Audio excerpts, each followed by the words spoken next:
Hi friends, welcome to my channel. బాగున్నారా అండి? నేను చాలా బాగున్నా.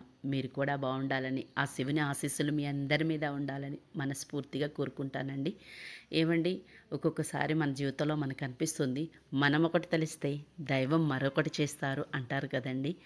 అలాంటివి కొన్నిసార్లు మన అనుభూతిలోకి వచ్చి మన జీవితంలో జరిగితే కానీ కొన్ని తెలియవు కదండి. మేము అనుకోకుండా గుడికి వెళదాము అని బయలుదేరామండి. ఏదైనా ఒక దేవాలయానికి వెళ్దాము, ఈ కార్తీక మాసం వస్తుంది అనుకుంటే నెట్లో సెర్చ్ చేస్తే మాకు ఇలా బ్రహ్మస్తోత్రం మరకత లింగం కనిపించింది. ఇది 11వ శతాబ్దం నాటి మరకత లింగం అంటండి. 11వ శతాబ్దం నాటి బ్రహ్మస్తోత్రం అంటే బ్రహ్మస్తోత్రం అంటే ఏం లేదు, లింగానికి మధ్యలో గీతలాగా గీయబడి ఉంటే వాటిని బ్రహ్మస్తోత్ర లింగాలు అంటారంట. అటువంటి బ్రహ్మస్తోత్రం ఉన్న లింగాల దగ్గరికి వెళ్ళి మనం ఏదైనా దాన ధర్మాలు కానీ ఏవైనా చేసామంటే చాలా విశేషమైన ఫలితం, అంటే 1000 జన్మల చేసినంత ఫలితం మనకు దక్కుతుందంట. చాలా విశేషమంట. అక్కడ స్టార్టింగ్ వెళ్ళగానే లోపలికి వెళ్ళాక ఇలా కాలభైరవుడు, అంటే శివాలయంలోనే కాలభైరవుడు ఉన్నాడనమాట. ఈ కాలభైరవుడిని చూడగానే నాకు చాలా హ్యాపీ అండి. నేను కాలభైరవ అష్టకం చదవడం అంటే నాకు చాలా ఇష్టం అనమాట. మేము లోపలికి వెళ్ళే ముందే దారిలో అన్నీ అమ్ముతారు కదండి. ఉసిరి దీపాలు, 365 ఒత్తుల దీపాలు ఇవన్నీ అమ్ముతున్నారు. పువ్వులు, అలాగే మారేడు దళాలు అవన్నీ తీసుకొని వచ్చాను నేను. తీసుకొని లోపలికి వచ్చాక ఇక దీపం పెడదాం అనుకుంటే అక్కడికి వెళ్ళేసరికి కాలభైరవుడి దగ్గర అందరూ కుష్మాండ దీపాలు అంటారు, అంటే గుమ్మడికాయ దీపాలు ఉంటాయి కదండి, కుష్మాండ దీపాలు పెడుతున్నారు. ఇదేంటి ఇక్కడ ఈ దీపాలు పెడుతున్నారు అని మాకు తెలీదు. మేము మామూలుగానే వెళ్ళాం. మామూలు దేవుడి దగ్గరికి వెళ్ళి చక్కగా చూసొద్దాం, ఒక శివాలయానికి వెళదాం అన్నాం. ఇక్కడ మరకత లింగం అంటే ఆ లింగం ఒకటి మనకి గ్రీన్ కలర్లో కనిపిస్తుంది లింగం. ఇది బయట ఉన్న లింగం అండి. లోపల ఇంకో అభిషేకం చేయించుకుంటున్నారు. లోపల ఇంకో గర్భగుడిలో ఇంకో లింగం ఉంది. ఇది బయట గుడికి ఎదురుగా బయట ఒక లింగం ఉంది. ఇక్కడ నీళ్లతో అభిషేకం చేసి మేము మారేడు దళాలు తెచ్చాం, అవి సమర్పించాం అన్నమాట. ఆ లోపల ఉన్న లింగం మాత్రం మరకత లింగం. అందులో బ్రహ్మసూత్రం ఉన్న లింగం కదా, అలాంటి ఉన్న లింగాలు చాలా అరుదుగా ఉంటాయి. మన పురాతనం ఎప్పుడో 11వ శతాబ్దం నాటిలో కట్టిన లింగం అనమాట. అది చాలా విశేషము. మామూలుగా మనం ఎక్కడైనా దాన ధర్మాలు చేయాలనుకుంటే ఇప్పుడు మనం ఈ గుళ్ళో మామూలుగా మన అన్నదానానికి ఏదైనా కట్టాలి అనుకున్నాం అనుకో, బయట 100 రూపాయలు కట్టే మనం ఇలాగా సోమసూత్రం ఉన్న గుడిలో మనం ఇంకొంచెం ఎక్కువ కడితే విశేషమైన ఫలితం అంట. అంటే 1000 జన్మల ఫలితం ఉంటే కానీ మనం ఈ గుడికి వెళ్ళలేము. ఎంతో విశేషమైన అనుభూతి అనమాట ఇది. చాలా విశేషమైన ఫలితం అనమాట. ఇలాంటి గుడికి మనం ఉన్న దేవాలయంకి వెళ్ళడం కూడా చాలా విశేషం. అలాంటిది మేము స్టార్టింగ్ వెళ్ళగానే అక్కడ నాకు అసలు చాలా కూష్మాండ దీపాలు పెడుతున్నారు. ఏంటి కూష్మాండ దీపాలు పెడుతున్నారు ఏంటిది? ఆ చూడగానే అక్కడ రాయిలాగా ఉంది. అక్కడ కాలభైరవుళ్ళ శిల్పంలా బాగా చెక్కి మంచిగా అనిపించింది. అరే, ఇక్కడ దీపం పెడుతున్నారని మేము అక్కడ అడిగాం. మాకు తెలియదు కదండి. అంతే, ఇదే నేను అన్నాను, మనం ఒకటి తెలిస్తే దైవం మరొకటి తెలుస్తాడు అని. మేము అలాగే ధ్వజస్తంభం దగ్గరికి వచ్చి దండం పెట్టుకుని అక్కడికి వెళ్ళి ఆవిడ ఊష్మాండ దీపం గురించి అడిగితే, అమ్మ ముందెళ్ళి మీ చేతిలో ఉన్న దీపాలు పెట్టండి అమ్మ అన్నారు. సరే అని ఇంక అక్కడికి వెళ్ళిపోయి ఉసిరి చెట్టు దగ్గరికి వెళ్ళి అక్కడే మేము ఉసిరి దీపాలు 365 దీపాలు పెట్టి వచ్చాం. ఆ తర్వాత వీళ్ళు చెప్పారు, ఇలా కుష్మాండ దీపం పెడతారమ్మా, కాలభైరవుడికి చాలా ఇష్టమైన దీపం.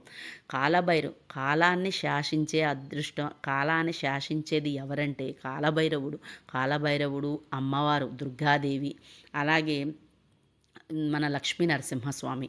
వీళ్ళ ముగ్గురికి మాత్రమే కాలాన్ని ఎదిరించగల శక్తి ఈ ముగ్గురికి మాత్రమే ఉంటుంది. కాలాన్ని శాసించే శక్తి ఎవరికి ఉంటుందంటే అమ్మవారికి, వీళ్ళ ముగ్గురికి ఉంటుంది. అందుకనే మేము ఇక కాలభైరవుడికి కుష్మాండ దీపం పెడదామనుకుని అక్కడికి వాళ్ళని అడిగితే చెప్పారండి. ఓ ప్యాకెట్ తీసుకున్నాం. ప్యాకెట్లో అన్ని వాళ్ళే ఐటమ్స్ ఇచ్చారు. 350 రూపాయలు తీసుకున్నారు.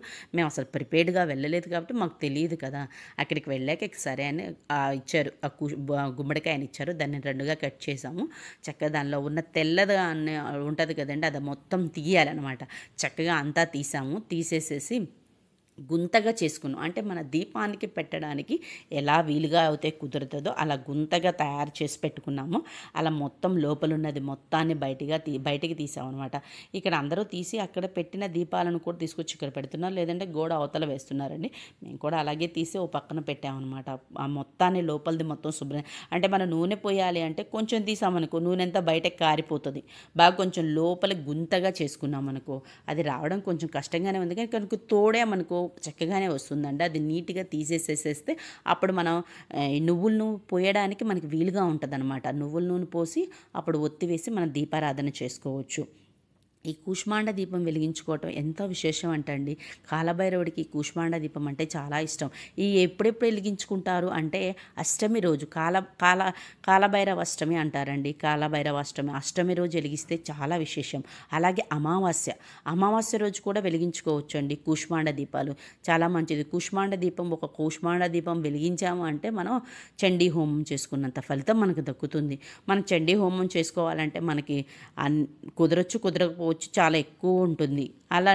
అలాంటి చండీ హోమం చేసుకునే అంత ఫలితం ఒక కూష్మాండ దీపం వెలిగించడం వల్ల మనకు కలుగుతుందంటే ఎంత అదృష్టం అండి మనకి. చక్కగా ఇలా కూష్మాండ దీపాలను వెలిగించుకోండి. అమావాస్య రోజు, అష్టమి రోజులను వెలిగించండి. అలాగే కూష్మాండ దీపం ఎవరు వెలిగించాలి? ఇంటికి పెద్ద అంటే ఇంటి యజమాని వెలిగించాలి అండి. ఆడవారి కన్నా మగవారు వెలిగిస్తే చాలా విశేషం అండి. ఈ కూష్మాండ దీపాన్ని మగవాళ్ళు వెలిగించారంటే ఆ కుటుంబం మొత్తానికి మంచి ఫలితం అందరికీ కలుగుతుంది ఈ కూష్మాండ దీపం వెలిగించడం వల్ల. దాన్ని మొత్తాన్ని శుభ్రం చేసి తీసుకొచ్చాము. అలాగే ఒక పసుపు ప్యాకెట్, కుంకుమ ప్యాకెట్ కూడా ఇచ్చారండి. అలాగే దాని చుట్టూ పసుపు పూసి కుంకుమ కూడా రాసాము. అలాగే మనకి ఇది ఇచ్చారండి, ఉప్పు, కళ్ళుప్పు ఇచ్చారు. అసలు కళ్ళుప్పు అంటే ఎంతో పవర్ఫుల్ అండి. ఆ ఉప్పు వల్ల మనకి నెగిటివ్ థాట్స్, నెగిటివ్ నరఘోష, నరపీడ, మనకి శత్రుబాధలు, ఎటువంటి ఏదన్నా పనులు తలబెడితే ఎక్కడికక్కడ ఆగిపోతాయి. ఒక్క పని కూడా ముందుకెళ్ళదు. అలాగ పనులన్నీ ఆగిపోయి ఏ పని జరగకుండా అలా ఆగిపోవడం, మనకి అసలు ఏది పని ముందుకి రాకపోవటం, అసలు డిస్టర్బు, ఇంట్లో సమస్యలు, కుటుంబ తగాదాలు, చికాకులు, ఇంట్లో అనారోగ్యాలు ఎలాంటి అయినా కానండి కూష్మాండ దీపం పెట్టడం వల్ల అసలుకి మంచి విశేషం అనమాట. అసలు ఫలితం వెంటనే కనిపిస్తుంది మనకి. అంత మంచి, ఇంట్లో ఉన్న సమస్యలన్నీ పోతాయి. నరదిష్టి, నరఘోష, నరపీడ, ఏవైనా అనారోగ్యాలు కూడా అండి ఈ కూష్మాండ దీపం పెడితే ఇట్టే తగ్గిపోతాయండి. చాలా పవర్ఫుల్ అండి కూష్మాండ దీపం. నేను ఎప్పుడూ పెట్టలేదండి కూష్మాండ దీపం. ఇదే మొదటిసారి, ఫస్ట్ టైం పెట్టానండి నేను నా జీవితంలో. ఇప్పటివరకు నేను ఎప్పుడూ కూష్మాండ దీపాలు పెట్టలేదు. గుమ్మడికాయ దీపాన్ని నేను ఎప్పుడు వెలిగించలేదు. నేను కొబ్బరికాయ దీపం వెలిగించాను, రావియాకు దీపం వెలిగించాను, ఎన్నో దీపాలు చూశాను. కానీ ఈ దీపం నేను ఎప్పుడూ దీని గురించి విశేషంగా నేను అనుకుంది లేదు, నాకు తెలియదు అసలు. దీన్ని నేను ఎప్పుడు పెట్టలేదు. అలాంటిది ఇదే దేవుడు నాకు ఏదో మంచి చేయాలని ఆయన నాకు తలిచాడు. నాకు అలా జరిగింది. చాలా హ్యాపీగా అనిపించిందండి. నేను ఇది లాస్ట్ చివరి ఇంకా అయిపోతుంది కార్తీక మాసం, ఆదివారం అమావాస్య వచ్చింది. ఆ రోజు ఇలా గుడికి వెళదామని పిల్లల్ని తీసుకొని బయలుదేరి వెళ్ళాం మేము. అలా ఆ రోజు అక్కడ మాకు ఇలా విశేషంగా ఆ కాలభైరవుడు నా చేత కూష్మాండ దీపాన్ని పెట్టించుకున్నాడు. నాకు కాలభైరవుడు అంటే చాలా ఇష్టం అండి. నిజం, అన్ని దేవుళ్ళలో కల్లా నాకు ఫస్ట్ నేను కార్తీక మాసం స్టార్ట్ చేసి నా జీవితంలో నేను మొదలుపెట్టిన ఫస్ట్ టైం నేను కాలభైరవ అష్టకం చదివేదాన్నండి. నాకు ఆ పాట వింటుంటే నన్ను నేను మర్చిపోతాను. అంత ఇష్టం నాకు కాలభైరవ అష్టకం అంటే. నేను కాలభైరవ అష్టకం చదవడం స్టార్ట్ చేసిన తర్వాత నా దగ్గర ఎంతో కోపం ఉండేది. ఇదివరకు నేను చాలా నాకు చిన్న మాట అంటే చాలా కోపంగా ఉండేదాన్ని. అలాంటిది కాలభైరవ అష్టకం చదివిన తర్వాత నాలో ఎంత మార్పు వచ్చిందంటే కోపం చాలా తగ్గింది. చాలా వరకు నేను పేషెన్స్గా అయిపోయా. పిల్లల విషయం అయితేనేమి, ఇంట్లో విషయాలైతే కానీ చాలా కోపం ప్రతి మనిషికి ఉంటుంది. అది ఇప్పుడు పేషెన్సీ నశిస్తే కోపం వస్తుంది. కానీ మనం ఇదివరకు చిన్నదానికి పెద్దదానికి కోపం వచ్చేది. కానీ ఇప్పుడు కాలభైరవ అష్టకం చదివాక అసలుకి ఎంత పవర్ఫుల్ అంటే చాలా పవర్ఫుల్ అండి. అసలుకి మీరైనా చదివి చూడండి కాలభైరవ అష్టకాన్ని, ఎంత బాగుంటుందో. వింటుంటేనే నేను మైమరిచిపోతానండి. నాకు కాలభైరవ అష్టకం అంటే అంత ఇష్టం అనమాట, భలే ఇష్టం. అలాగే ఇక్కడ వీళ్ళు ఒక్కో వస్తువు ఇస్తే ఒక్కో వస్తువు ఇవ్వలేదండి మాకు మామూలుగా పసుపు కుంకుమ ప్యాకెట్లే ఇచ్చారు. అలాగే ఆయిల్ ఇచ్చారు. ఇంకా ఉప్పు ప్యాకెట్టు ఏమీ ఇవ్వలేదు. పక్క వాళ్ళు ఎదురు వాళ్ళకి ఇస్తే వాళ్ళవి చూసి మేము మళ్ళీ వెళ్ళి అడిగి తీసుకొచ్చుకున్నామండి పసుపు కుంకుమ. ఇలాగ మీరు కూడా చూసుకోండి. ఇక్కడ కొట్లు వాళ్ళు మనల్ని మోసం చేస్తారండి. మనం ఒకటంటే వాళ్ళు ఒకటి అన్ని సెట్ ఇవ్వలేదు. మీరు ఎక్కడైనా వెళ్ళినప్పుడు తీసుకునేటప్పుడు జాగ్రత్తగా చూసుకోండి. వాళ్ళు చెప్పిన ఐటమ్స్ మొత్తం ఇస్తున్నారా లేదా, అన్నీ ఉన్నాయా లేవో చూసుకోండి అండి. ఇది ఇలా చేశారు.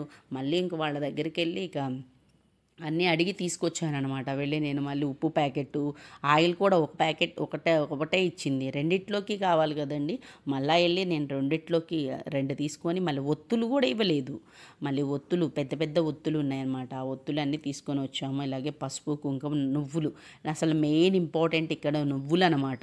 నువ్వులతోటి చక్కగా పైన వేస్తారు. అసలు ఆ నువ్వులే ప్యాకెట్టే ఇవ్వలేదు ఆవిడ. పక్కతనకి ఇచ్చింది కానీ మాకు ఇవ్వలేదు. మళ్ళీ వెళ్ళి నేను నువ్వుల ప్యాకెట్ కూడా అడిగి తీసుకొచ్చాను. 2 బాటిల్స్ ఇచ్చారండి. ఒక్కొక్క గుమ్మడికాయలోకి ఒక్కొక్క బాటిల్ సరిపోయింది. ఆయిల్ పోసాము. అలాగే 2 ఒత్తులు ఇచ్చారు. ఒత్తులు వేసాము. ఇలాంటి ప్లేట్‌ల్లోనే పెట్టండండి. ప్లేట్స్, స్టీల్ ప్లేట్లు, ఇత్తడి ప్లేట్లు వీటిలో పెట్టొద్దు. ఎందుకంటే అవి మొత్తం ఘనమైపోయాక వాటిని పడేస్తారనమాట. ఏవి వీటిలో ఉన్న వస్తువులు ఏమి తిరిగి వాడుకోరు. అందుకనేసే ఎప్పుడైనా మామూలు ప్లేట్, ఇస్తరాకు ప్లేట్లు లాంటి మామూలు మన ఇంటి దగ్గర ఉన్న ఇస్తరాకులు అలాంటి వాటిల్ని యూస్ చేసుకోండి ఎప్పుడైనా. మామూలు ప్లేట్స్ అయితేనే బెస్ట్. పడేయడానికి మనకు కూడా వీలుగా ఉంటుంది. ఇక్కడ కూడా అందరూ మామూలు ప్లేట్సే ఇచ్చారు. ఇలాంటి ఇస్తరాకు ప్లేట్లు లాంటివి వాటిల్లోనే పెట్టారు. చక్కగా మేము అన్నిటిని నీట్‌గా మెదిపి ఉన్న ప్యాకెట్ మొత్తం పోసామన్నమాట. ఇలా పోసుకొని మీరు కూడా దీపం పెట్టుకోండి. చాలా మంచిది. వీడియో చాలా లెంతీ అవుతుంది. కంటిన్యూ వీడియో నెక్స్ట్ దానిలో పెడతాను. కంటిన్యూగా ఉంటుంది. చూడండి తప్పకుండా. ఈ రోజుకి ఇంతేనండి. థ్యాంక్ యూ అండి.